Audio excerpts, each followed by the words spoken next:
Hey everybody. So I think our first video we're going to talk about today is probably start line stays with a fast or drivey dog. Something I've had some history with. So I know you guys hear me talk about Lars in class and how much of a crazy crackhead he was. And despite him being a crazy crackhead, Lars was a phenomenal obedience dog. He earned his UD, and when he retired, we were trying to get UDX legs. He had done high-end trials in obedience. That means he had the highest score of anybody in the entire show. So Lars knew what a stay was. And like in open, he could hold a 3-minute sit stay with me not even in the room and in a lineup of dogs. And he could hold a 5-minute down stay in a room full of dogs with me not there. So Lars knew what a stay was, or a wait. And but like through some of my own undoing, and I listened to someone who once told me that I should release that dog while I was moving, and that pretty much screwed me for his entire career. So it was frustrating to me that I could not fix that with him, and because I knew that he was a great dog, and I knew that he understood what a stay was in a different application. But I had created too much history with him of me moving and releasing him, and I was completely unable to fix that. And so I do have some clips to show you later on, like what happened. And so with him, so I've been digging up some old Lars agility videos and watching his non-existent start line stay. So, you know, I do see some people in class where that's happening, and you guys have dogs with start lines that are eroding, and I feel bad because I know that that could haunt you for the rest of your agility career unless you get a grip on that like ASAP.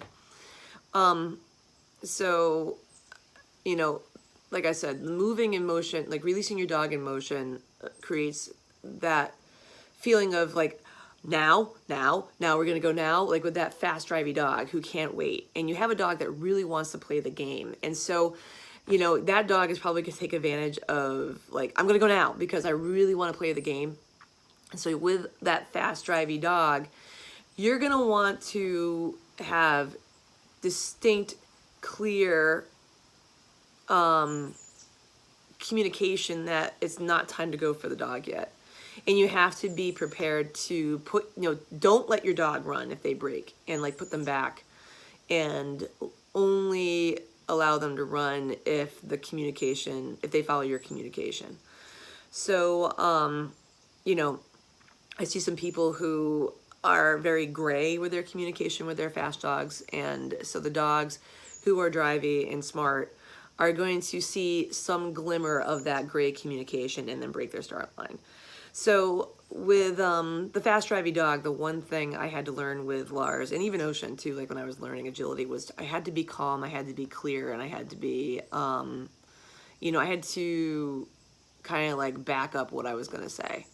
So with Lars, breaking the start line was a little bit tougher with the communication, or with being kind of like, you know, saying what I meant, because Lars and I kind of had an interesting, you know, relationship. He was kind of like that bad boyfriend that I would always go back for more with. So like I would put him, like I would walk him off the agility field, and he'd be like, so I'm just gonna run again. So like saying, no, you're not gonna play the game with Lars after he broke a start line didn't really do anything. And actually walking Lars off the agility course for him didn't mean anything, because like he didn't care, because he knew he was going to run later on that day. So, but with Ocean, like walking him off the course or resetting him actually worked, because Lars was a much more confident dog who really didn't care that he was wrong. But with Ocean, he was a different story. So like Ocean, I could reset him and he actually would hold the start line stay. So Ocean's drive was a little bit lower than Lars. So if you're stuck with one of those, or I shouldn't say stuck, that was a bad choice of words. If you have one of those dogs who's drivey and just doesn't give a crap, yeah, that's going to be tricky to kind of maybe communicate to them that, you know, them breaking a start line stay and that being not what you're looking for may be a challenge for you. But anyway, so I'm going to show you some wonderful videos of Lars and his broken start line stays, and I'll be back in a second. Wait.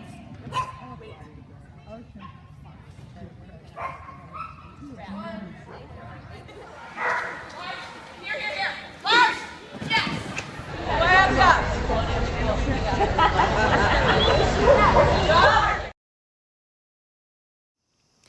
I kind of laugh because I wish I had Lars now as an agility handler, because I would do things so differently with him in so many different ways. Back when I had Lars, agility foundation wasn't anything like what it was today, or what it is today. It wasn't as structured. It wasn't as thoughtful. It was pretty much like, oh, you teach your dog what a front cross is, what a rear cross is, and and you do the obstacles, and like you may learn something that you should have learned in foundation later on. But anyway, so I think the new puppy's gonna be coming for me probably in like another year or so. So like I'm curious to see what I'm gonna do with foundation wise with that puppy, and see how much of a difference it is. So what I ended up doing with Ocean was that I had another person tell me something that actually really, really worked. And they said to me that the worst thing I could probably do is release my dogs in motion, because I had drivey dogs. And I was like, oh, that's awesome, thanks. So with Ocean, what I do, and you guys see me do this in class, and I have said this in class, like the very, very first, couple classes of foundation when we started talking about start lines. With the start lines with a fast drivey dog, you do not release that dog in motion. And with Ocean, what I do is that I come to a complete stop, I extend my arm, and then I look at him and I say, okay. So I'm going to show you guys some videos of my start lines. My timing has changed over the years, and I'm going to do some videos from earlier, like when I first started with Ocean, and I'll do some videos of him at Cinesport, and you can see where for me, I come to a stop and I almost go, okay. It's a little simultaneous because he's an experienced dog now, and so he and I now have some shorthand that, he knows, okay, mom's walking out, and I don't go until she stops. And does he break start lines? Yeah, on occasion.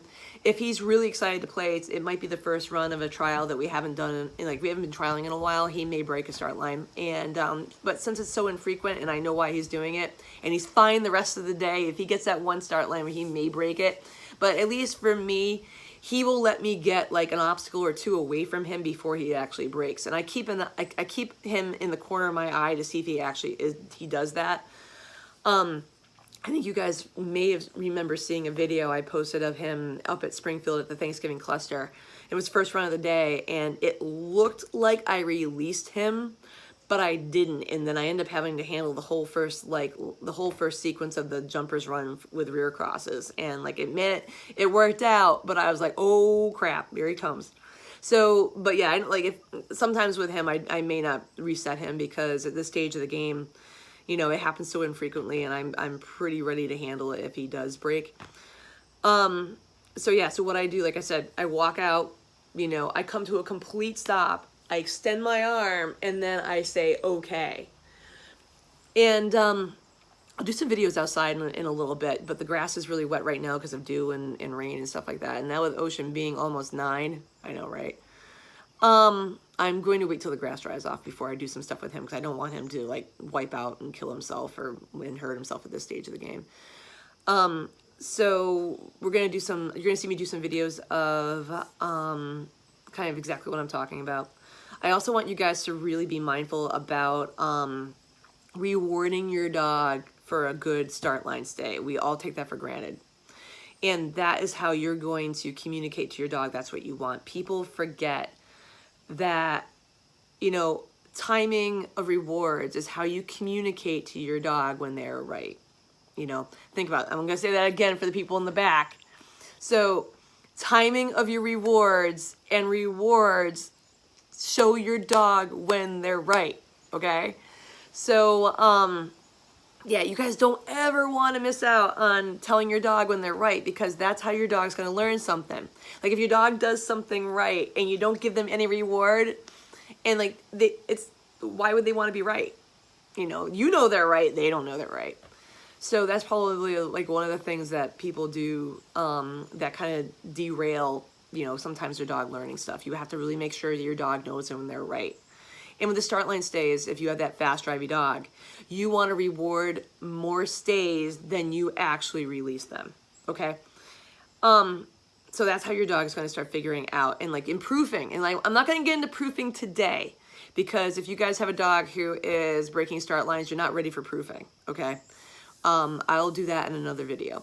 So, I will also talk about the dog who has a sticky start line. You know, if you have a dog who's lower drive, you know, how do you guys get them to actually, like, you know, take off? And you may not do as many start lines with them, or you may not do as big epic start lines as someone who has a fast dog would do. Because if your dog runs with thought and is reasonable about running, you're not going to need like some big crazy, you know, 3 jump lead out, because then there's no motivation for the dog to go. Trying to think if there's anything else I need to tell you guys about start lines. I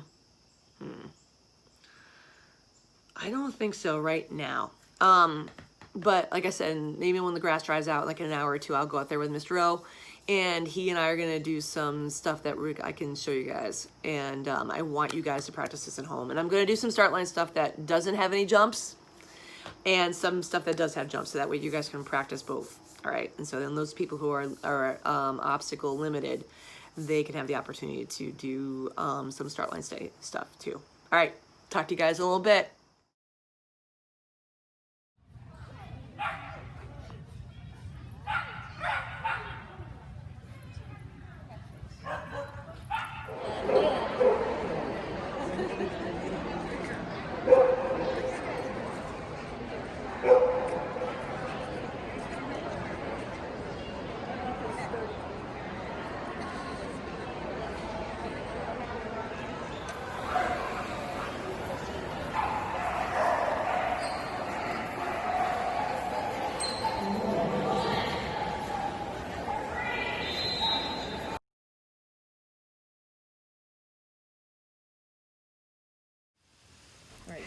One thing I like about this video editor is I can do voiceovers, which will make my life a little bit easier. I can just train and it will probably be more organic.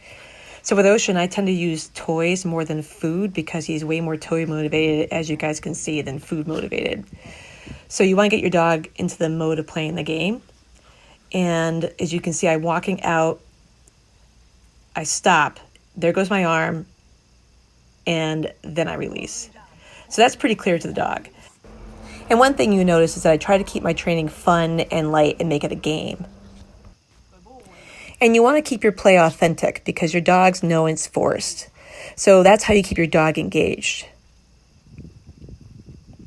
Again, stop, extend arm. This time I'm going to reward him.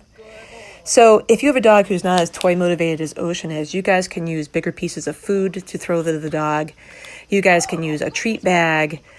But you want to use a reward that's actually meaningful to the dog and that the dog likes. And as you can see, Ocean loves to play tug, and this for him trumps any kind of food reward I can give him. And so, you know, tug is great because I can actually reward him from a distance, as you need in agility quite often. And you can see we broke our tug right there. So got to get a new one.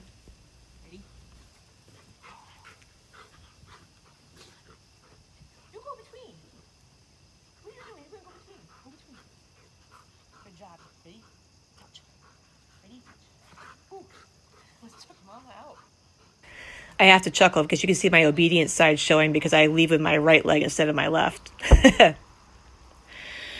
So as you can see, you guys want to reward your dog more times than you actually release them, because that is how you build the value for the weight. So if your dog finds running very, very rewarding, you want to also make the stay as rewarding as being released and playing the agility game. So when Ocean holds a stay, he gets the toy, and then we play tug. And actually for Ocean, tug is actually more rewarding for him even than agility. So that's how I've been able to build that value for a strong weight with him. And you can see he's just goofing around now. He just wants to play the game. All right, one more time. Wait. And make sure that you do vary your start line stay distances. I'm not doing that so I can stay within the camera view. But you want to do short ones. You want to do long ones. You want to vary the distance, because dogs will pick up on, like, if you release at the same distance every single time. So be mindful about that too.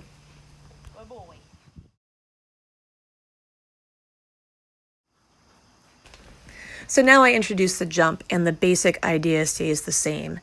You want to stop, extend your arm, and then release your dog. Good boy-o. So, you know, sometimes with the dog, like the jump adds excitement, or like with in Lars's case, like the tunnel, if we ever had a tunnel start, that was horrible because he would like blow a gasket at the sight of a tunnel. So, you know, if you have a hard time with start lines, you may want to practice with that piece of equipment that your dog finds irresistible. And so you can, you know, build the value for them to hold that start line stay in front of something that, you know, is a lot of fun for them. So here I am varying the distance. I'm starting short, throw the toy, reward him, play some more tug. Good boy, buddy. And you guys are probably noticing I'm playing even more than I'm actually training. And that's important because, you know, I want to build the value. I want to have this be a game and have this be fun for the dog. I do keep my training sessions short with Ocean because he burns through a lot of gas. And I don't want to burn him out because overtraining is a real thing. Now I'm going to see if I can get Ocean to break a little bit with some movement. And if you're having problems with your dog breaking on any kind of movement from you, I wouldn't recommend doing this right now. You need to go back and build some value for those start line stays and make sure that they don't move without you saying okay first. Okay. Ocean. Out. Pink. Out. Out. Yes. Good boy. All right.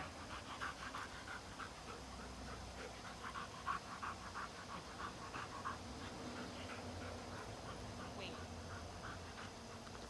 And this is our last one for the training session.